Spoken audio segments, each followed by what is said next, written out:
इस्लाम के वजूद में आने के कुछ सालों बाद से ही अरब आक्रांताओं में धर्म विस्तार की होड़ मची हुई थी। इसके लिए वे खून से इतिहास लिखने को तैयार थे। अरबों ने दुनिया भर में जितने भी हमले किए वे बर्बरता की नई कहानियां लिख रहे थे। लूटपाट और साम्राज्य विस्तार के साथ साथ जबरन धर्म परिवर्तन के लक्ष्य के साथ उनका निशाना भारत की भूमि भी बनी। नमस्कार दोस्तों, आपका स्वागत है मेरी यूट्यूब वीडियो सीरीज प्रमुख भारतीय युद्ध के एक और वीडियो में। अरब आक्रमणकारी जहां भी जाते थे वहां दो ही विकल्प रखते थे, या तो उनका धर्म स्वीकार करके उनकी अधीनता स्वीकार करे या फिर मौत सर तन से जुदा को तैयार रहे। विश्व की अनेकों संस्कृति, धरोहरें, पूजा स्थल, धर्म स्थल अरबों की इस खूनी सनक का शिकार बनी।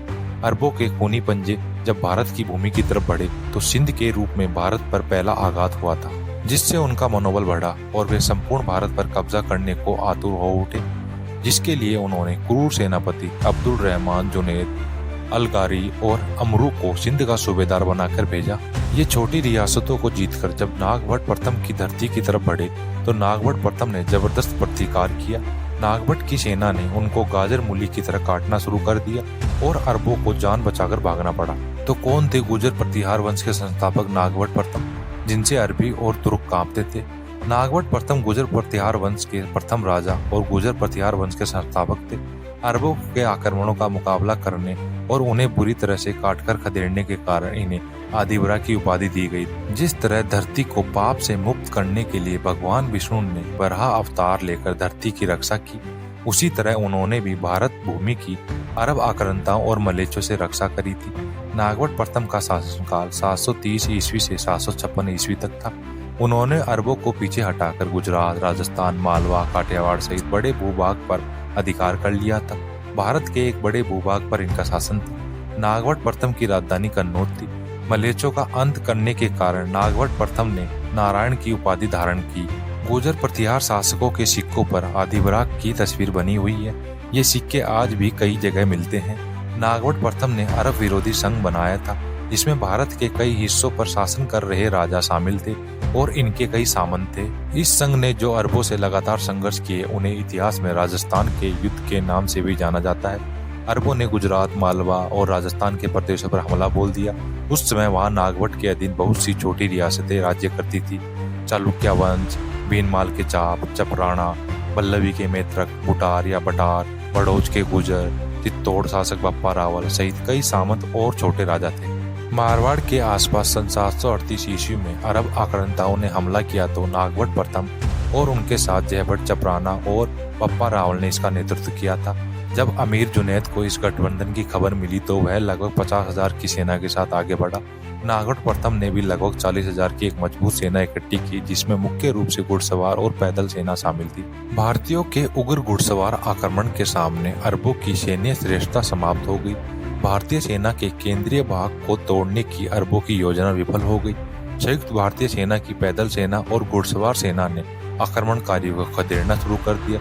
इस भीषण संग्राम के दिन ढलने से पहले ही अरबों की आधी सेना काट कर फेंक दी गई। नागभट्ट और उनके साथियों में जैसे साक्षात भोलेनाथ तांडव कर रहे हो की तरह अरबी मलेच्छों को काटना शुरू कर दिया। वीर हिंदू योद्धाओं की सेना जिधर जाती अरबों में हाहाकार मच जाता। एक से बढ़कर एक बलशाली योद्धाओं ने उन आक्रांताओं को जमीन में गाड़ना शुरू कर दिया। धर्म और मातृभूमि की रक्षा के लिए हिंदू योद्धाओं ने मौत का वो खेल खेला कि अरबों को साक्षात मौत सामने दिखने लगी। वे अपने धर्म को जबरन फैलाने आए थे, लेकिन धर्म की रक्षा के लिए हिंदू योद्धा उनकी ये दुर्गति करेंगे उन्होंने सोचा भी नहीं था।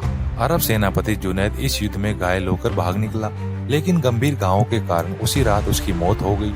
अरब में उनके बड़े सेनापति की इस दुर्दशा पर हाहाकार मच गया। सुलेमान के अनुसार एक अरबी इतिहासकार ने इस युद्ध का उल्लेख किया है और बताया है कि अरब सेनाएं गुर्जर राजा के घोड़ों की खुरों से भूसे की तरह बिखर गई और नागभट्ट प्रथम को अरबों का सबसे बड़ा दुश्मन बताया है। इस युद्ध में अरबों को खदेड़ने के बाद गुर्जर प्रतिहार सम्राट नागभट्ट प्रथम के आदेश पर उनके सामंतों ने सिंध प्रदेश, जिस पर अरबों ने कब्जा कर रखा था, पर हमला किया और सिंध पर विजय पताका लहराई।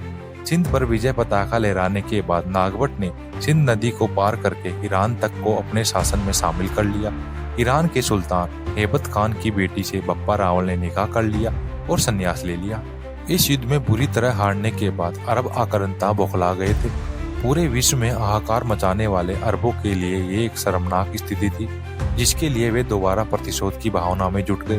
इस बार अरबों ने अपनी शक्ति बढ़ाकर कई देशों के सुल्तानों और उनके सेना नायकों को इकट्ठा किया। इनमें इराक, ईरान और अफ्रीका के कई देश शामिल थे। इस बार अरबी सेना का नेतृत्व सेनापति तामीम कर रहा था, जो बेहद क्रूर और कट्टरपंथी माना जाता था। नागभट्ट को इसकी जानकारी थी कि हारे हुए अरब मलेच्छ अभी शांत नहीं बैठेंगे और वे प्रतिकार जरूर करेंगे। इसके लिए वे दक्षिण में हो रहे युद्धों को छोड़कर वापस उज्जैन आए, अपने पुराने साथियों को इकट्ठा किया और इस महासंग्राम की तैयारी में जुट गए।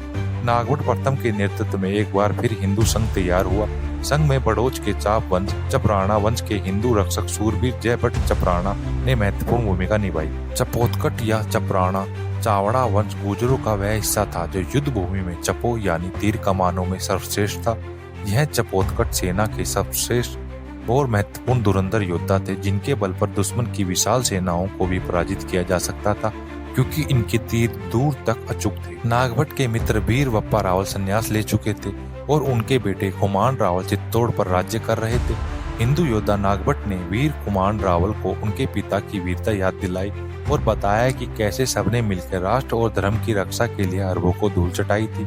नागभट्ट ने फिर से वैसे ही एक संघ बनाने और संयुक्त युद्ध का आह्वान किया। सारे साथी फिर से एक महासंग्राम के लिए उठ खड़े हुए। महा हिंदू सेना का गठन हुआ। परमारों और सोलंकियों ने भी इस महासंघ में हिस्सा लिया। नागभट्ट के नेतृत्व में हर हर महादेव के नारे के साथ वीर हिंदू योद्धा अरबों को काटने के लिए उतावले थे। यहाँ नागभट्ट ने चतुराई से वो निर्णय लिया जिससे इस युद्ध में उनकी जीत निश्चित कर दी। अरबों को युद्ध के लिए सिंध नदी पार करनी थी। इससे पहले कि अरब आक्रमणदार सिंध नदी को पार करते, नागभट्ट ने उनके आक्रमण का इंतजार करने के बजाय उन पर पहले ही हमला करने और उन्हें वहीं जाकर काटने का निर्णय किया। वीर योद्धा नागभट्ट ने अरबों के आक्रमण का इंतजार न करके युद्ध से 7 दिन पहले ही अपनी बड़ी सेना के साथ अरबों पर हमला बोल दिया। अरब अचानक हुए इस हमले से बौखला गए। नागभट्ट की हिंदू सेना के साथ अरबों का महासंग्राम हुआ और अरबों को बुरी तरह काटा जाने लगा। कुछ ही घंटों में अरबों की बड़ी सेना गाजर मूली की तरह काटकर फेंक दी गई। नागभट्ट और उनके वीर योद्धाओं के सामने अरब सेनापति तामीम कब तक ठहरता? सूर्यास्त से पहले ही सेनापति तामीम का सर हिंदू योद्धाओं की तलवारों पर झूल रहा था और धड़ जमीन पर पड़ा था। सेनापति की मौत के साथ ही बची कुची अरब सेना में भगदड़ मच गई। हिंदू वीर योद्धाओं ने उनको भी दौड़ा दौड़ा कर मारा। युद्ध भूमि मलेच्छों के रक्त से नहा गई थी।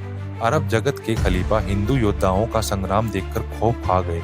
अरबों ने अपनी जान बचाने के लिए अल महफूज नाम की जगह बसाई, जिसके बारे में कई अरब लेखकों ने भी लिखा है कि गुर्जरों ने उनके लिए थोड़ी भी जगह नहीं छोड़ी।